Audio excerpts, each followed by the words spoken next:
આજકાલ સોશિયલ મીડિયાનો પ્રેમ ઘણી વખત મર્યાદાઓ ભૂલી જતો હોય છે। આવું જ કંઈક થયું છે કે 21 વર્ષની યુવતી 17 વર્ષના સગીરને ભગાડી સુરત રેલવે સ્ટેશન પર પહોંચી હતી। જો કે સુરત પોલીસ રેલવે સ્ટેશનની સી ટીમની સતર્કતાએ બંનેને પકડી લીધા છે। કહેવાય છે કે પ્રેમ આંધળો હોય છે અને આવો જ એક કિસ્સો સુરતથી સામે આવ્યો છે।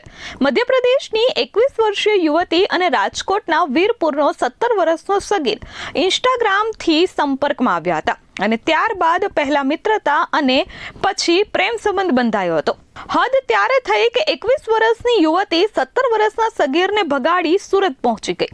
કાયદાની મર્યાદા ઓળંગીને ભાગેલા બંને પ્રેમી પંખીડાને સુરત રેલવે પોલીસની સી ટીમે ઝડપી પાડ્યા હતા। લગ્ન કરવાની અધિરાઈમાં કાયદાથી ઉપર જઈને 6 માર્ચના રોજ યુવતી સગીરને ભગાડી ગઈ હતી। આ વચ્ચે સગીર ઘરે ન મળતા તેના પરિવારે પોલીસમાં જઈ આ બાબતે જાણ કરી હતી। પોલીસે અપહરણની ફરિયાદની નોંધ કરી તપાસ કરી હતી। ત્યારે જાણવા મળ્યું કે આ સગીરને એક મધ્યપ્રદેશની યુવતી ભગાડીને સુરત રેલવે સ્ટેશન પર પહોંચી છે। આ દરમિયાન જનરલ વેઇટિંગ રૂમમાં એક યુવતી અને સગીર ગભરાયેલી હાલતમાં બેઠેલા જોવા મળ્યા હતા, જેથી પોલીસે પૂછપરછ કરી ત્યારે સામે આવ્યું કે સગીર ગુમ થતા તેના વિરુદ્ધ ફરિયાદ નોંધાઈ છે। હાલ રેલવે પોલીસે તાત્કાલિક વીરપુર પોલીસનો સંપર્ક કરી અને સગીરનો કબજો તેના માતા પિતાને સોંપવાની તજવીજ હાથ ધરી છે। Bureau report S24 news Surat.